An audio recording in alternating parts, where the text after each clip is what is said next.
Assalamualaikum to everyone, students. Welcome to Shah Group Educational Channel. This is your computer course instructor, Sir Atiq Ahmed. So, students, class 9 computer पे मेरी आपसे बात चल रही है और क्लास 9 कंप्यूटर में chapter number 1 fundamentals of computer पे हम डिटेल में बात कर रहे हैं। स्टूडेंट्स, आज की क्लास में हमारा लेक्चर नंबर 6 है जिसमें हम जो टॉपिक कवर करेंगे।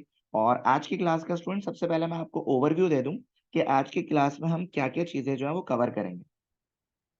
तो बेटा हमारे पास जो टॉपिक है ना, हमारे पास टॉपिक नंबर 1 है कंप्यूटर हार्डवेयर। ठीक है, ये हमारा टॉपिक नंबर 1 होगा। और इसके अलावा स्टूडेंट्स हमारे पास होगा basic operations of computer system. तो ये दो टॉपिक्स हमारे पास होंगे और इन दोनों टॉपिक से रिलेटेड फिर हम एमसीक्यूज को डिस्कस करेंगे, शॉर्ट क्वेश्चन आंसर को डिस्कस करेंगे और लॉन्ग क्वेश्चन आंसर को डिस्कस करेंगे। ठीक है, लेकिन बेटा ये जो हमारे पास कंप्यूटर हार्डवेयर का टॉपिक है इसमें बहुत सारी चीज आएंगी हमारे पास। इसमें हमारे पास पेरिफेरल डिवाइसेस आएंगी, इसमें हमारे पास जो है वो स्टोरेज डिवाइसेस आएंगी, सिस्टम यूनिट के तमाम कंपोनेंट्स आ जाएंगे। तो ये एक बहुत बड़ा टॉपिक है। इसके अलावा बेसिक ऑपरेशंस में आपको पता है चार चीजें आती हैं। एक आपके पास जो है वो बेसिकली इनपुट आता है, एक आपके पास जो है स्टूडेंट्स आउटपुट आता है, एक स्टूडेंट्स आपके पास प्रोसेसिंग आता है। ठीक है, इसी तरह फिर आपके पास जो है स्टूडेंट्स वो स्टोरेज आता है। तो बेटा ये सारे टॉपिक का मैंने आपको ओवरव्यू दे दिया और अब जो है वो मैं कंप्यूटर हार्डवेयर से अपना लेक्चर शुरू कर रहा हूँ। तो बेटा अगर हम हार्डवेयर की डेफिनेशन को देखें स्टूडेंट, तो उसमें इस डेफिनेशन में कुछ भी नया नहीं है। ये वही डेफिनेशन है students, the physical equipment that make up computer are called hardware. हमारे कंप्यूटर सिस्टम में जो फिजिकल इक्विपमेंट होता है स्टूडेंट, फिजिकल का मतलब होता है टेंजिबल, फिजिबल का मतलब होता है स्टूडेंट्स टेंजिबल, यानी वो चीज जिसे आप छू सकते हैं जो कि एक हार्ड फॉर्म में हो। तो वो सारी चीजें आपके पास हार्डवेयर में काउंट होती हैं। सही है, तो बेटा हम ये कह सकते हैं कि सर कंप्यूटर सिस्टम में तमाम फिजिकल डिवाइसेस, वो सारी चीजें सर हमें हार्डवेयर में काउंट की जाती हैं। अब उसमें क्या क्या हो सकता है देखें, आपके पास कीबोर्ड हो सकता है, आपके पास माउस हो सकता है, इसके अलावा आपके पास मॉनिटर हो सकता है, प्रिंटर हो सकता है। इसके अलावा भी स्टूडेंट्स और भी बहुत सारी डिवाइसेस जो कि टेंजिबल डिवाइसेस होती हैं स्टूडेंट्स, वो आपके पास हार्डवेयर में काउंट की जा सकती हैं। ठीक है, जैसे एक आपके पास एक पिक्चर आ रही है स्टूडेंट, इस पिक्चर की फॉर्म में आप देखें कि आपके पास यहाँ पे मॉनिटर है, यहाँ आपके पास सीपीयू है, यहाँ आपके पास जो है वो कीबोर्ड है। ठीक है, ये आपके पास प्रिंटर है। तो ये सारी ही डिवाइसेस है स्टूडेंट्स, आपके पास बेसिकली हार्डवेयर से रिलेट करती हैं। ठीक है स्टूडेंट्स, अब हार्डवेयर के अलावा बेटा, ठीक है ना बेटा, कंप्यूटर हार्डवेयर के बाद कंप्यूटर हार्डवेयर के अंदर स्टूडेंट्स हमारे पास एक और टॉपिक एग्जिस्ट करता है जिसे हम कहते हैं सिस्टम यूनिट। अब सवाल ये सिस्टम यूनिट कैसे कहा जाता है स्टूडेंट, देखें आपके पास कंप्यूटर सिस्टम में जो मॉनिटर के बराबर में जो चीज होती है ना स्टूडेंट्स, जो कभी टावर फॉर्म में हो सकती है, कभी आपके पास डेस्कटॉप फॉर्म में हो सकती है, जिसे बाद लोग सीपीयू कह देते हैं, बेसिकली स्टूडेंट्स वो आपके पास सिस्टम यूनिट होता है। सिस्टम यूनिट इसलिए कहा जाता है क्योंकि उसमें आप वो सिस्टम यूनिट में बहुत सारे कंपोनेंट्स होते हैं। जबकि बाद लोग अगर सीपीयू कहते हैं ना स्टूडेंट्स, तो याद रखिएगा कि सर सीपीयू जो है ना, वो बेसिकली माइक्रो प्रोसेसर को कहा जाता है। सीपीयू जो है वो किसे कहा जा सकता है स्टूडेंट, माइक्रो प्रोसेसर को कहा जाता है। ठीक है, तो इसीलिए मॉनिटर के बराबर में जो कंपोनेंट होता है सर, उसे हम सिस्टम यूनिट कहते हैं। ठीक है, आइए जरा स्टूडेंट इसको हम जरा थ्योरेटिकल वे में थोड़ा सा कवर करें। A system unit is the part of computer that contain the primary devices. System unit student आपके पास कंप्यूटर सिस्टम का वो पार्ट है जिसमें प्राइमरी डिवाइसेस मौजूद होती हैं। अब प्राइमरी डिवाइसेस का मतलब ये होता है स्टूडेंट्स, वो डिवाइसेस जो कि कंप्यूटर सिस्टम के लिए बहुत ज्यादा एसेंशियल है, जिनके बिना कंप्यूटर सिस्टम नहीं चल सकता। आगे देखें, the system unit performs operations and produces result for complex calculation. It includes the motherboard, CPU, RAM, other components, as well as the case in which these devices are enclosed. अब student system unit में आपके पास basically वो components मौजूद होते हैं जो complex calculations perform कर सकें। जैसे इसमें क्या होता है स्टूडेंट, सबसे इंपॉर्टेंट सर, सबसे जो इंपॉर्टेंट आपके पास होता है मदरबोर्ड होता है, फिर आपके पास सीपीयू यानी माइक्रो प्रोसेसर होता है, फिर आपके पास रैंडम एक्सेस मेमोरी जो कि मेन मेमोरी कहलाती है, जो कि पूरे कंप्यूटर सिस्टम में जहां भी प्रोसेसिंग हो रही होती है उन सबको जो मेमोरी प्रोवाइड करना होता है स्टूडेंट, वो रैम में होता है। इसके अलावा और भी स्टूडेंट बहुत सारे अदर कंपोनेंट्स मौजूद होते हैं जो कि एक बॉक्स में, एक केस में इनक्लोज्ड होते हैं। तो इन चीजों को स्टूडेंट बेसिकली हम सिस्टम यूनिट कहते हैं। सिस्टम यूनिट में स्टूडेंट आपके पास कुछ इंपॉर्टेंट कंपोनेंट्स भी मौजूद हैं, जैसे कि आपके पास एक कंपोनेंट स्टूडेंट है मदरबोर्ड। ये आपके पास बहुत ही ज्यादा मेन कंपोनेंट है। इसके अलावा स्टूडेंट्स एक आपके पास है माइक्रो प्रोसेसर। माइक्रो प्रोसेसर के अंदर स्टूडेंट्स आपके पास रजिस्टर्स हैं, बसेस हैं, क्लॉक हैं, को प्रोसेसर्स हैं। स्टूडेंट्स ये सारे बेसिकली आपके पास माइक्रो प्रोसेसर के फीचर्स कहलाते हैं बेटा। और स्टूडेंट्स अगर हम बात करें कि typical component of computer system, जिसमें आपके पास एएलयू जिसे हम अर्थमेटिक लॉजिक यूनिट कहते हैं, और सीयू जिसे हम कंट्रोल यूनिट कहते हैं। तो बेटा ये आपके पास सिस्टम यूनिट के इंपॉर्टेंट कंपोनेंट्स हैं। तो सबसे पहले बेटा बात करते हैं मदरबोर्ड में। स्टूडेंट याद रखिएगा, मदरबोर्ड की जब भी हम बात करें तो कोई भी इलेक्ट्रॉनिक डिवाइस हो उसमें मदरबोर्ड जो कि एक मेन बोर्ड, जिसे हम सिस्टम बोर्ड या लॉजिक बोर्ड भी कहते हैं। पहले स्टूडेंट हम इसको थ्योरेटिकल वे में कवर करते हैं। A motherboard is also called a system board or logic board. Is an electronic circuit board that contains the CPU, memory, and other basic electronic component chips. ठीक है। A motherboard also includes expansion slot. तो बच्चों motherboard के हमारे पास different नाम है। Motherboard को student हम सिस्टम बोर्ड भी कहते हैं, इसे हम लॉजिक बोर्ड भी कहते हैं, इसे स्टूडेंट हम प्लानिंग बोर्ड भी कहते हैं, बहुत सारे नाम हैं। और स्टूडेंट इसे हम मेन बोर्ड भी कहते हैं।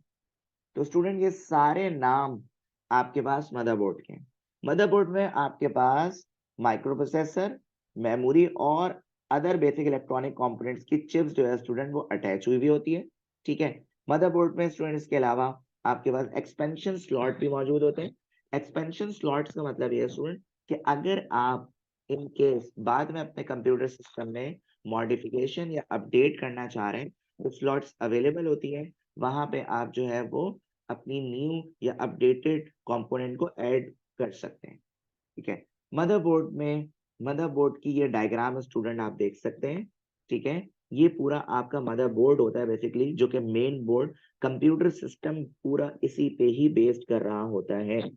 ये देख सकते हैं आप, ये आपके पास जो है बेसिकली माइक्रो प्रोसेसर की जगह है। ये आपके पास जो है वो डिफरेंट जो है वो पोर्ट्स है, यूएसबी पोर्ट है। ये आपके पास हेडफोन पोर्ट है। ठीक है। ये आपके पास फैन इक्विप हुआ है, जो कि मदरबोर्ड अगर हीटअप हो जाता है तो उस हीटअप को ओवरकम करने के लिए आपके पास फैन होता है। ठीक है। अच्छा जी। उसके बाद माइक्रो प्रोसेसर। अब माइक्रो प्रोसेसर पे बात करते हैं। देखिए बेटा, माइक्रो प्रोसेसर पहले मैं थोड़ा सा थ्योरेटिकल वे में कवर कर दूं। As computer has evolved, the size of the microprocessor has become smaller, while its speed and capacity has increased. अगर हम बात करें माइक्रो प्रोसेसर की साइज की, तो साइज तो स्टूडेंट बहुत ज्यादा इसका छोटा होता है, लेकिन इसकी स्पीड एंड कैपेसिटी बहुत ज्यादा इंक्रीज होती है। यानी हम ये कह सकते हैं कि हमारे पास कंप्यूटर सिस्टम की स्पीड जो है वो मैटर कर रही है माइक्रो प्रोसेसर में। माइक्रो प्रोसेसर जितने ज्यादा गीगाहर्ट्ज का होगा, इतना आपका कंप्यूटर सिस्टम फास्ट होगा। Indeed, the microprocessor, also called the CPU, is a tiny chip on which electronic circuitry has been etched. Microprocessor को हम सीपीयू भी कहते हैं। ठीक है। ये एक टाइनी चिप होती है जो कि इलेक्ट्रॉनिक सर्किटरी होती है स्टूडेंट बेसिकली है।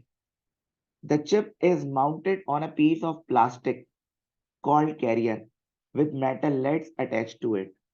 बेटा यहाँ पे चिप जो है वो माउंट होती है पीस ऑफ प्लास्टिक पे, और उस पीस ऑफ प्लास्टिक को हम कहते हैं career. Microprocessor manage computer processing and the transfer of data to and from primary memory commonly called RAM.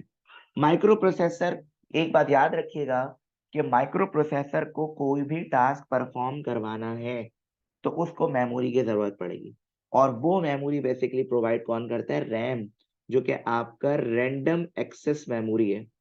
Random access memory कहलाता है बेटा। ठीक है। तो माइक्रो प्रोसेसर और रैम दोनों कोऑर्डिनेशन के साथ चलता है। माइक्रो प्रोसेसर के फीचर्स के बारे में बात करते हैं। एक आपके पास होता है रजिस्टर, एक आपके पास होता है क्लॉक, एक आपके पास होता है को प्रोसेसर, एक आपके पास होता है बसेस। रजिस्टर्स की अगर हम बात करें students, register is the volatile memory holding areas within the CPU for data and instruction that are to be processed immediately. There are 14 registers that are equally shared by CU and ALU. Register आपके पास एक volatile memory है। सवाल ये volatile किसे कहा जाता है? Volatile कहते हैं स्टूडेंट टेम्परेरी मेमोरी को कहते हैं, जो वक्ती तौर पे काम करता है, लेकिन होती बहुत ज्यादा फास्टेस्ट है। ये बहुत ज्यादा फास्टेस्ट मेमोरी होती है जो डेटा को होल्ड करके रखती है कुछ देर के लिए। हमारे पास सीयू और एएलयू में 14 रजिस्टर्स होते हैं जो इक्वली, सीपीयू में हमारे पास टोटल जो है ना 14 रजिस्टर्स होते हैं जो इक्वली शेयर होते हैं सीयू और एएलयू में। रजिस्टर जो कि एक फीचर था हमारे पास माइक्रो प्रोसेसर का, इसी के साथ हमारे पास एक और फीचर है जिसे हम कहते हैं क्लॉक। बेटा क्लॉक का काम बेसिकली हमारे पास क्या होता है? The clock controls how fast all operations within the CPU take place. If you bring a microprocessor system, clock speed is an important measurement to know about. It is expressed in megahertz और gigahertz. Clock का काम basically normally क्या होता है कि speed को major करना। तो सीपीयू की स्पीड को मेजर करने के लिए हमारे पास दो यूनिट्स होती हैं, एक होता है हमारे पास मेगाहर्ट्ज और एक होता है हमारे पास गीगाहर्ट्ज। इससे हम पता लगा सकते हैं कि हमारे कंप्यूटर सिस्टम में कितनी स्पीड से प्रोसेसिंग की जा रही है। एक और हमारे पास फीचर है माइक्रो प्रोसेसर का जिसे हम कहते हैं को processor. Co-processors are microprocessors that are subordinate to the CPU and helps in handle data overload and speed up the computer operation. तो बच्चों को प्रोसेसर भी आपके पास एक तरह के माइक्रो प्रोसेसर्स होते हैं जो कि कब काम करते हैं? जब सीपीयू के पास ओवरलोड हो जाता है, सीपीयू के पास लोड ज्यादा आ जाता है, तो उसको मैनेज करने के लिए, सीपीयू के लोड को मैनेज करने के लिए आपके पास को प्रोसेसर्स मौजूद होते हैं ताकि कंप्यूटर की प्रोसेसिंग स्पीड में कोई फर्क ना आए। इसके अलावा बच्चों आपके पास बसेस होती हैं। बसेस का नाम सुनते ही आपके दिमाग में आता है वो बसेस जनरली जो हमारे पास रूट्स पे चल रही होती है ना।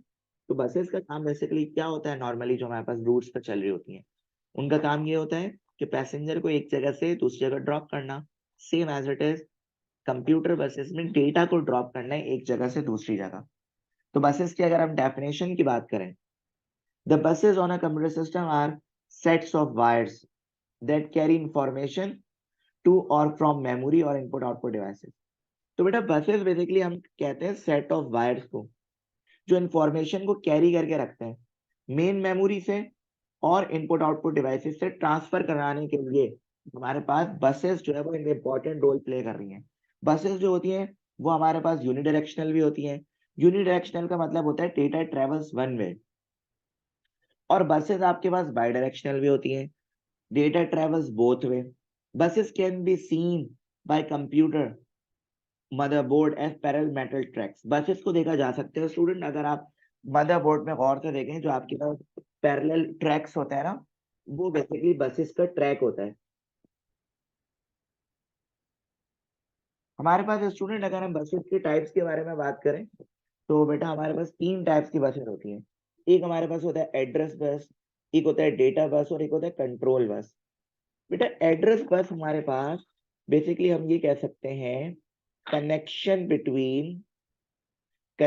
Between CPU and memory. CPU and memory के दरमियान जो बस काम कर रही होती है स्टूडेंट, वो आपके पास एड्रेस बस कहलाती है। सही है, यानी मेमोरी की ट्रांसफॉर्मेशन में एड्रेस बस एक इंपॉर्टेंट रोल प्ले कर रहा है, जो कि आपके पास एक यूनी डायरेक्शनल होता है। जो कि आपके पास क्या होता है स्टूडेंट्स? यूनी डायरेक्शनल होता है। इसी तरह डेटा बस स्टूडेंट आपके पास बाई डायरेक्शनल होता है। ये भी स्टूडेंट्स आपके पास डेटा को ट्रांसफर करने के लिए यूज किया जाता है। कंट्रोल बस भी आपके पास बाई डायरेक्शनल होता है। ठीक है बेटा, और कंट्रोल बस को हम कमांड बस के नाम से भी जानते हैं। कंट्रोल बस को हम कमांड बस के नाम से भी जानते हैं, क्योंकि कंट्रोल बस का काम पता है क्या होता है स्टूडेंट्स? कंट्रोल यूनिट से डेटा को पिक करना और तमाम हार्डवेयर कंपोनेंट्स में डेटा को ट्रेवल कराना। ठीक है, तो यहाँ पे जो बीच में जो बस काम कर रही है बच्चों, वो आपके पास कंट्रोल बस है। इसके बाद हम बात कर रहे हैं सीपीयू एंड इट्स पार्ट्स में। अब स्टूडेंट हमारे पास सीपीयू एंड इट्स पार्ट्स में दो इंपॉर्टेंट पार्ट है, जैसा कि मैंने आपको पहले भी बताया। एक आपके पास है कंट्रोल यूनिट, एक आपके पास है अर्थमेटिक लॉजिक यूनिट। ये दोनों ही आपके पास जो है बहुत ज्यादा इंपॉर्टेंट है। आइए इन पे एक नजर डालते हैं। The control unit is execution of program, input and output devices, storage and retrieval of data from storage devices, routing of information between memory and ALU, and also control the direction of arithmetic and logic unit. So we can say that is direct and coordinate all activities of a computer. तो बेटा देखो जरा control unit का काम क्या है। पहला आपके पास सिंटेक्स में लिखा हुआ है एग्जीक्यूशन ऑफ प्रोग्राम। कोई भी टास्क आप कंप्यूटर सिस्टम को देते हो, वो एग्जीक्यूट करवाने की रिस्पॉन्सिबिलिटी यानी प्रोसेस कराने की रिस्पॉन्सिबिलिटी कंट्रोल यूनिट की है। दूसरी बात समझे आप, पहली बात तो ये हो गई। दूसरी बात, इनपुट आउटपुट डिवाइसेस, स्टोरेज और retrieval of data from storage devices. बच्चों याद रखिएगा, इनपुट आउटपुट डिवाइसेस को इंस्ट्रक्ट करना ये भी आपके पास कंट्रोल यूनिट का काम होता है। Routing of information between memory and ALU, arithmetic logic unit और मेमोरी के दरमियान राउट प्रोवाइड करना, रास्ता प्रोवाइड करना इंफॉर्मेशन का, वो भी आपके पास कंट्रोल यूनिट का काम होता है। ठीक है, तो हम ये कह सकते हैं बेसिकली कंट्रोल यूनिट ना हमारे पास coordinate all activities of computer. यानी कंट्रोल यूनिट की मिसाल ऐसे है जैसे हमारे पास ऑर्गेनाइजेशन में मैनेजर होते हैं, तो कंट्रोल यूनिट का काम भी मैनेज करना है। इसमें एक जबरदस्त सेंटेंस क्या है बच्चों, control the flow of data like traffic cop. तो बच्चों ट्रैफिक कॉप यानी ट्रैफिक पुलिस जिस तरह आपके पास डेटा को कंट्रोल करता है ना, सॉरी ट्रैफिक पुलिस स्टूडेंट जिस तरह ट्रैफिक को फ्लो ऑफ ट्रैफिक जिसमें बसेस कार्स वगैरह को होता है। जैसे मिसाल के तौर पर स्टूडेंट ये देखें, ये एक रूट है, ये एक रूट है, ये एक रूट है, ये एक रूट है, बीच में ये ट्रैफिक पुलिस है। अब ये इसको भी कंट्रोल करेगा, इसको भी कंट्रोल करेगा, इसको भी कंट्रोल करेगा और इसको भी कंट्रोल करेगा। तो स्टूडेंट इसी तरह कंट्रोल यूनिट का काम बेसिकली फ्लो ऑफ डेटा को मैनेज करना है। और फ्लो ऑफ डेटा कब मैनेज होता है? जब आप मल्टीपल टास्क को परफॉर्म करें। इसी तरह आपके पास अर्थमेटिक एंड लॉजिक यूनिट है। अच्छा, ये अर्थमेटिक और लॉजिक दो अलग अलग वर्ड है। अर्थमेटिक यूनिट में आपके पास क्या आता है students? Addition, subtraction, multiplication and division. यानी डेटा में अगर कोई चीज ऐड करनी है, सब्ट्रैक्ट करनी है, मल्टीप्लिकेशन करनी है, डिवीजन करनी है, ये सारी चीजें आपके पास अर्थमेटिक में आती हैं।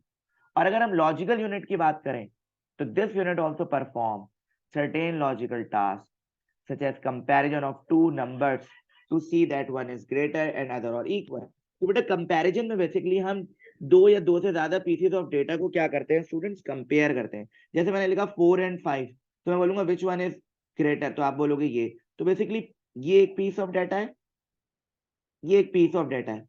इन दोनों को अगर हम कंपेयर कर रहे हैं तो सर ये कंपैरिजन का जो प्रोसेस है ये बेसिकली लॉजिकल यूनिट परफॉर्म कर रहा है।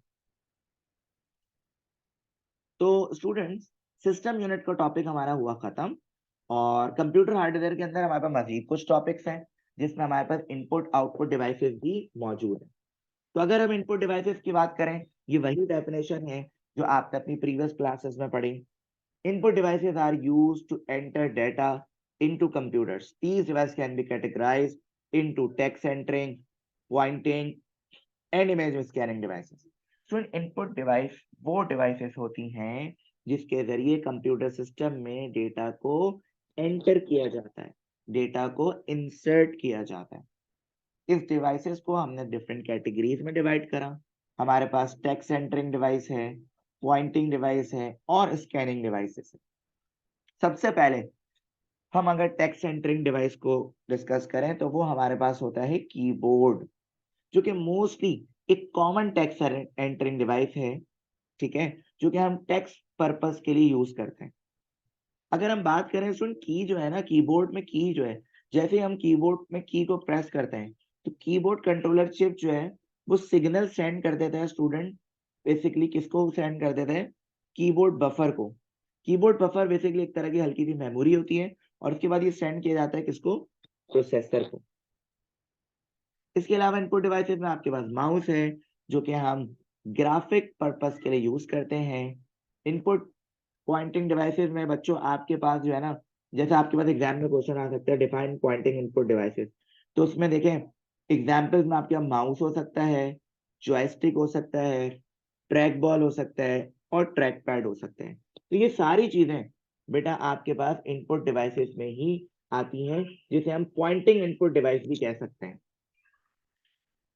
अच्छा, इसी तरह आपके पास इनपुट डिवाइसेस में इमेज स्कैनिंग डिवाइसेस भी आती हैं। इमेज स्कैनिंग डिवाइसेस में आपके पास scanners, scanner convert image into electronic format understandable by computers through light sensing. Light sensing is the name of technology बच्चों। ये बेसिकली आपके पास वो टेक्नोलॉजी है जिसके जरिए आप हार्ड कॉपी को कन्वर्ट कर देते हो सॉफ्ट कॉपी में, एडिटल फॉर्म में कन्वर्ट कर देते हो, एडिटेबल फॉर्म में कन्वर्ट कर देते हो। ठीक है, अब इसमें आपके पास डिफरेंट स्कैनर्स मौजूद होते हैं। ठीक है, जैसे क्या क्या होता है देखें आप।